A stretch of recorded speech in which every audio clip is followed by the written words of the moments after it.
everybody, Dr. Ziegler here again. Again, I'm in my teaching studio at Music Around Toledo. I am here with another installment of my my drum lessons, my video drum lessons. Again, 2 in 2 weeks, so I'm doing pretty well so far. We'll see if I can keep up this pace. Today, since I talked about something a little bit more complex with the 6/8 shuffle grooves last week, and if you missed that, the video is up on YouTube. Please go find it. It's a cool groove that I think, you know, if you ever do any 6/8 stuff, you can utilize. Since I talked about something a little more complex last week, I wanted to do something, kind of take it a little bit easier this week, so that people who haven't been playing as long could take something that I'm doing too and utilize it. So what I'm doing in this one is I want to talk about incorporating double strokes into your fills, right? So if you aren't solid on double strokes yet, or you don't know really how to do them super well yet, find a video on that. Maybe I'll do another video that kind of talks about my technique for double strokes here pretty soon. But for right now, this is for people who can play double strokes with some level of confidence and want to kind of start incorporating them into their fills a little bit. So the first thing that we're going to do is we're going to take a basic just a basic rhythm, and for me, I like to use the book The New Breed for this. The New Breed by Gary Chester. It's an awesome book, and it's just full of like individual measures of just rhythms, right? So it's really cool for this kind of stuff, and you can pull out different measures and just kind of like workshop those. For right now, I'm not going to stick his stuff up here because that's copyright infringement, so go buy a copy of that book. But I will, I'm just going to kind of create my own, a couple of my own cells, and I'll stick them up on the video screen here for you guys so you can see them. So the very first one we're going to do is just 2 half notes, right? So a half note on 1 and a half note on 3. So it would just be 1, 2, 3, 4. All right. Now what we're going to do is that rhythm itself is not the fill, right? What we're going to do is we're going to fill in all of the 16th notes, but we're going to accent the notes that are written on the page, right? So we're going to accent those 2 half notes, counts 1 and 3, but we're going to fill in all of the 16th notes. So it would sound like this: 1E and a 2E and a 3E and a 4E. Okay.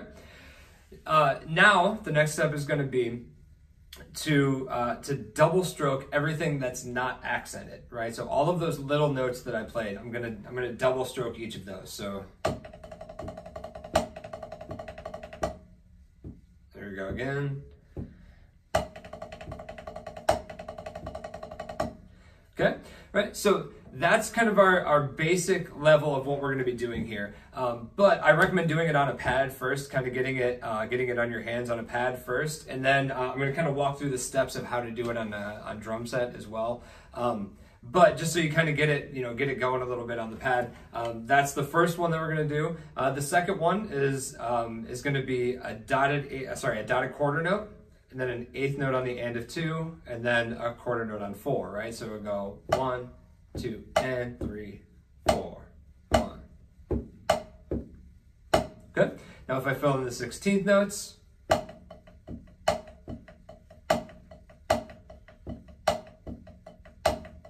okay. Now again, we take each of those 16th notes that we just did, and we're going to double stroke each of those, right? So here we go again. Okay, so that is the basic level of what we're doing. It's not super difficult to do on a pad, and once you get it onto the drum set, it's not hard to do on there either. But it can really take something that is kind of like an so-so fill into a fill that's like, all right, that's really cool, man. That's a hip fill that can be used. So I'm gonna move over to the drum set here, and we'll kind of keep going from there. All right, so we're gonna go back to that very first one that we did, which is the 2 half notes, right? Half note on 1, half note on 3. And we're gonna play that just on the snare drum first. So it's gonna go, okay? So that's the very beginning of it. Before we even add in the doubles, I wanna start kind of like voicing that around the kit a little bit. So we're gonna start by putting everything on the high tom, so. sorry, not everything, just the written notes. The written notes on the high tom. Okay, written notes on the low tom. You can do them as well on, like crash cymbal and bass drum is another cool way to do it, or crash cymbal and ride cymbal and bass drum, but or if you're a little bit more advanced, if you're good at doing the open foot stuff, right, with the left foot, doing that on doing bass drum and like a semi-open hi-hat, right? So those are kind of all of our options for that. You can also do or right, kind of work your way through all those different options. I also recommend doing it with a groove in there too. So going.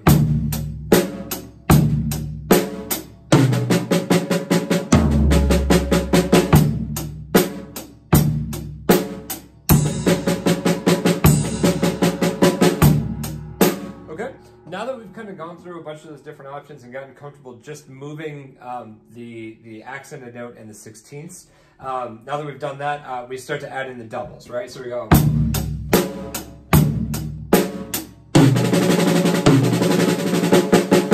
Sorry, that was my fault. Try it again.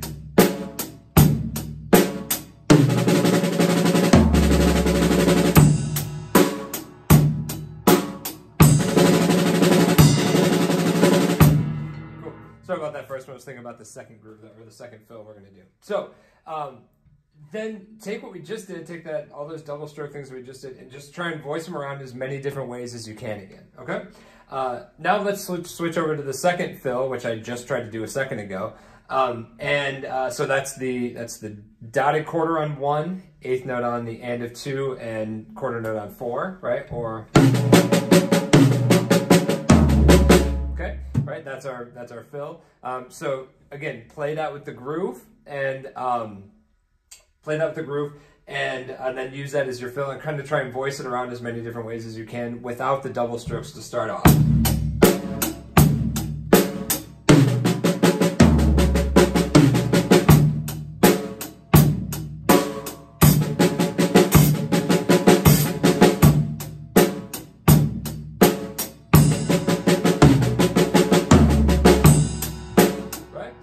You've done that and you start feeling really solid on moving those notes around, let's start to add those double strokes back in. So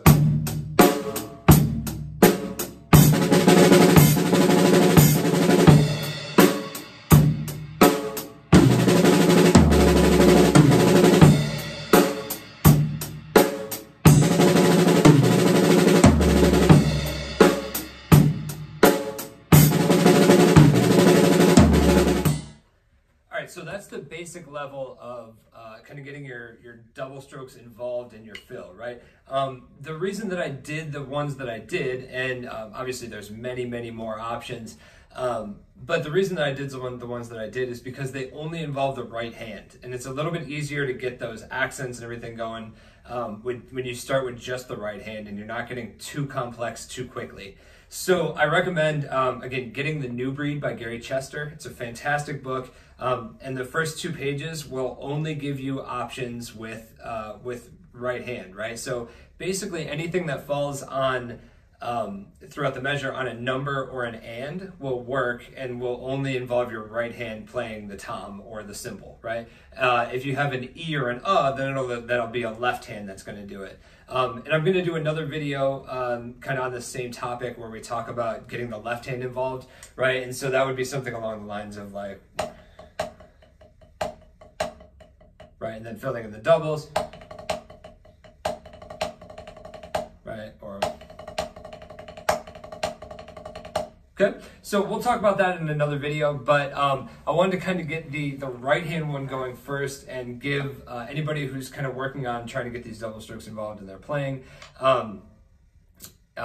give them a chance to kind of work that out a little bit first and then start to work in left hand and some more complex ideas and things like that.